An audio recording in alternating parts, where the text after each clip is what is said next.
मैं मारुल्लाह खान, आप देख रहे हैं सवेरा न्यूज़ नेटवर्क। आज बात करेंगे चंद अहम खबरों पर। सबसे पहले उस खबर पर जिसको लेके बिलखुसूस मुस्लिम समाज में, मुस्लिम माशरे में एक नाराज़गी सी, एक गमो गुस्से की लहर सी फैलती जा रही है। जी हाँ, हम बात करेंगे ज्ञानवापी मस्जिद को। ज्ञानवापी मस्जिद को लेकर मुमरा में पिछले 2 दिनों से 2 मुख्तलिफ जमातें एहतजाज कर चुकी हैं। दूसरी अहम खबर है कलवा से, जहाँ एक खातून ने एक के घर से 5 साला बच्चे को अगवा करके अपनी बेटी को दिया, क्योंकि उसकी बेटी के पास कोई औलाद नहीं थी। लेकिन कलवा पुलिस ने 2 दिन में यह मामला हल कर दिखाया। तीसरी अहम खबर है भिवंडी और मुमरा में उस आगजनी की, जिसमें बहरहाल अल्हम्दुलिल्लाह कोई जानी नुकसान तो नहीं हुआ, लेकिन काफ़ी माली नुकसान हो चुका है। आप देखें ये रिपोर्ट। सवेरा न्यूज़ नेटवर्क को लाइक करें, सब्सक्राइब करें और बेल आइकन दबाना ना भूलें। एक बाबरी मस्जिद के बाद में इस मुल्क में किसी मस्जिद को दोबारा बाबरी मस्जिद बनने नहीं देंगे।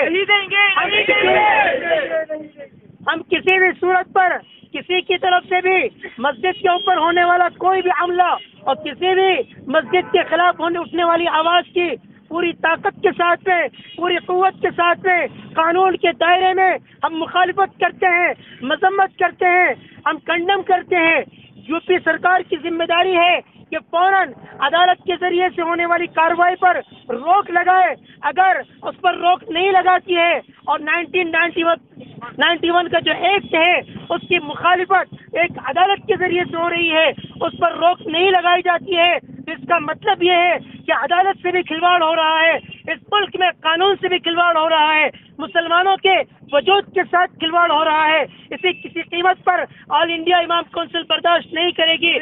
ज्ञानवापी मस्जिद जो बनारस में है, उसका जो वजू खाना है, उसके अंदर हम एक फव्वारा था और फव्वारे को हिंदू पक्ष ने उसको शिवलिंग बता दिया है। शिवलिंग बताकर वहाँ पर जो है कोर्ट की तरफ से याचिका दायर की है और उसको कोर्ट ने एक्सेप्ट करके उसको वहाँ पे सील कर दिया गया है। हमारा ये आंदोलन उसके खिलाफ है कि आपने सिर्फ हिंदू पक्ष को सुना है, मुस्लिम पक्ष को आपने सुने बिना ये ऑर्डर कैसे पास कर दिया है। इस जांच में हमें पता चल गया कि कलवा रेलवे पुलिस स्टेशन, कलवा रेलवे स्थानक में हमको एक महिला का आइडेंटिफिकेशन मिल गया कि एक महिला ने इस बच्चे को उठा के रात को कलवा रेलवे स्टेशन से लेके गई थी, ऐसे हमको मालूम हुई।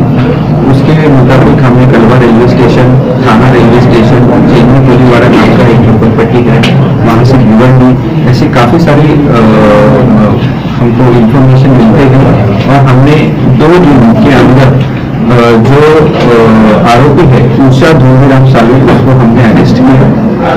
उसको अरेस्ट करने के बाद में उसकी ऊषा धूमराम सालवी जो आरोपी है, उसकी एक लड़की है आरती अमृत यादव, जो भिवंडी में रहने वाली है, उसको हमने गिरफ्तार किया और उसके पास से हमने जो अपहरण किया हुआ जो बच्चा 3 साल का आदित्य अमन प्रसाद, उसको वहाँ से हमने उसको हमारे ताबे में ले लिया।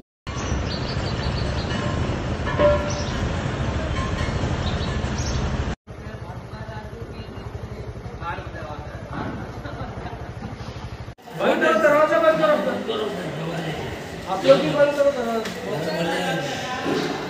हेलो, फायर ब्रिगेड को लगाए। सवेरा न्यूज़ नेटवर्क को लाइक करें, सब्सक्राइब करें और बेल आइकन दबाना ना भूलें।